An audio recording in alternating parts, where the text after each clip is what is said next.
Assalamualaikum warahmatullahi wabarakatuh. WSM News kembali hadir menjumpai Anda. Beragam informasi menarik akan kami sajikan untuk Anda selama 30 menit ke depan. Bersama saya Pandu Chandra dan berikut WSM News selengkapnya.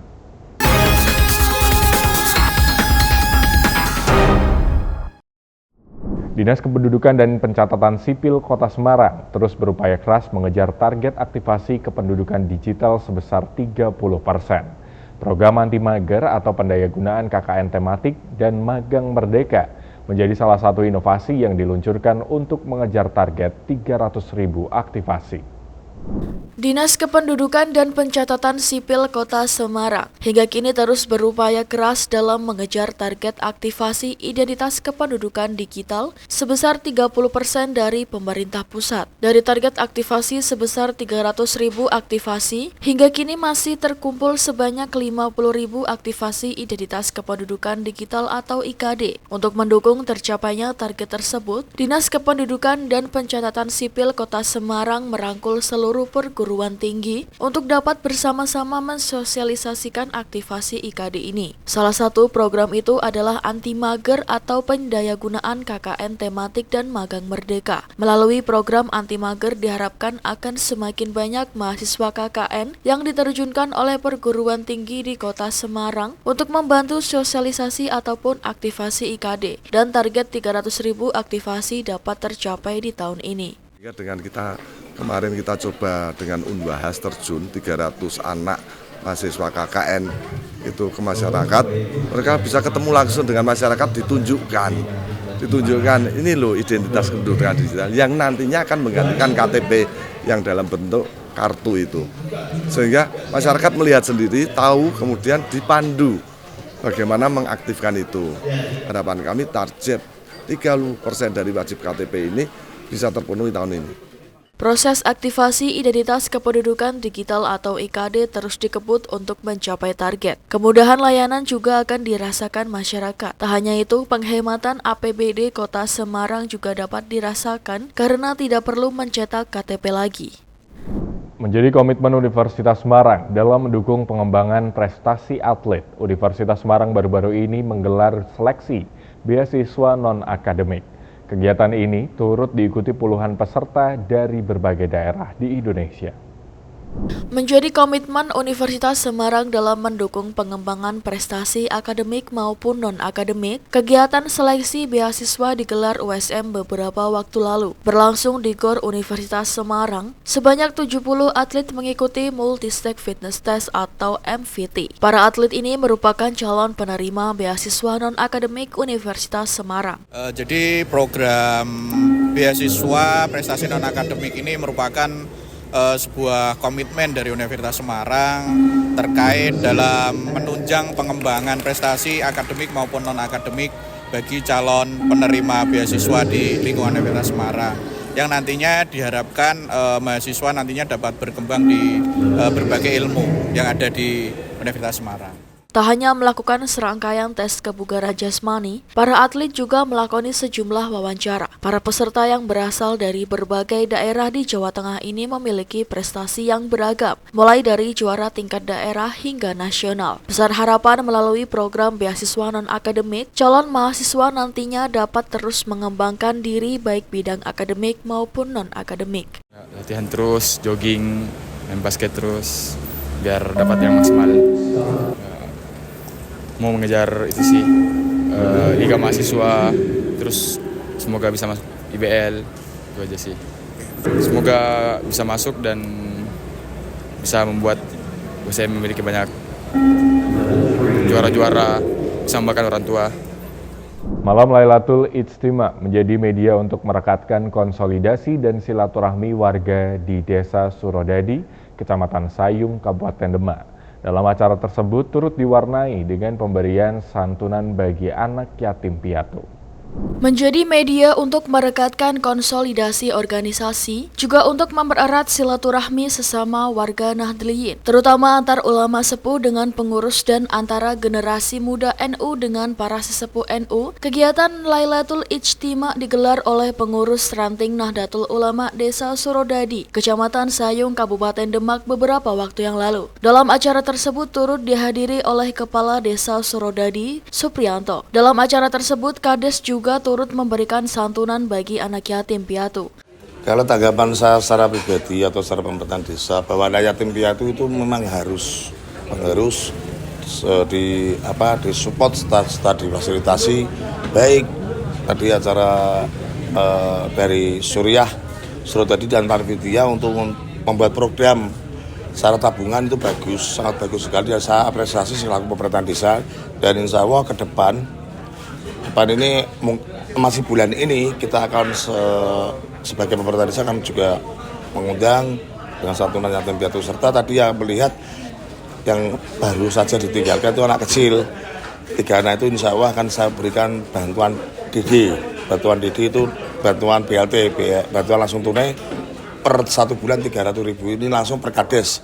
Jadi peraturan kepala desa tidak harus diposdeskan atau tidak harus musyawarahkan, karena saya melihat tadi sempat nangis Pak, nangis melihat anak kecil itu 3 anak sudah ditinggal bapaknya meninggal.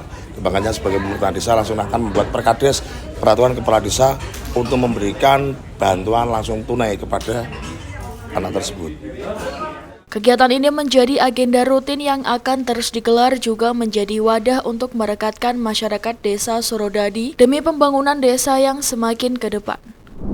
Kekeringan yang melanda wilayah Grobogan sejak Juni lalu membuat sejumlah lahan sawah petani menjadi kekeringan. Namun, petani memiliki solusi untuk mengatasi kekeringan tersebut dengan mengganti tanaman padi dengan tanaman palawija. Meski hasilnya tak sebagus panen padi, namun hasil panen palawija dapat membantu petani di saat kesulitan air irigasi di musim kemarau.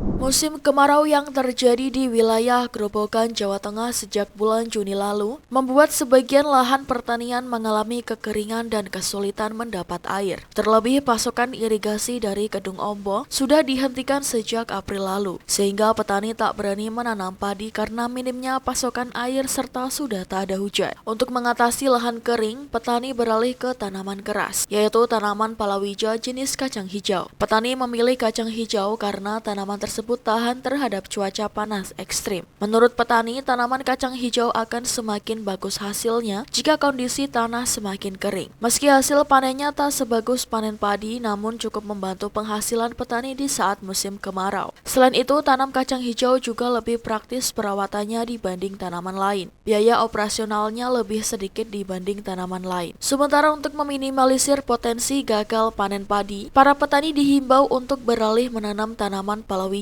seperti kacang-kacangan, jagung, dan kedelai karena tanaman varietas tersebut tahan di tanah yang tandus dan minim asupan air. Di wilayah Grobogan, musim kemarau sudah terjadi sejak awal Juni 2024.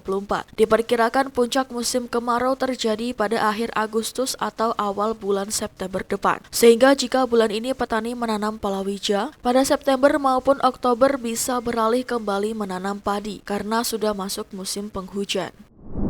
Satlantas Polres Grobogan, Jawa Tengah menghentikan para pengendara sepeda listrik Jumat pagi. Mereka diberi sosialisasi mengenai aturan mengendarai sepeda listrik. Dalam rangka Operasi Patuh 2024, Satlantas Polres Grobogan meningkatkan sosialisasi mengenai aturan mengendarai sepeda listrik. Para pengendara sepeda listrik yang melintas di Jalan Ahmad Yani Purwodadi dihentikan. Mereka diberi pemahaman jika penggunaan sepeda listrik juga ada aturannya. Di antaranya memakai helm, kecepatannya tidak boleh melebihi 25 km per jam, dan tidak boleh melintasi di jalan raya. Jalan yang boleh dilintasi antara lain jalan perumahan, tempat wisata, dan saat Car Free Day. Anak-anak di bawah 12 tahun tidak boleh mengendarai sepeda listrik. Pada pagi hari ini kami dari jajaran Satlantas Polres Grobogan menggelar sosialisasi terhadap penggunaan sepeda listrik.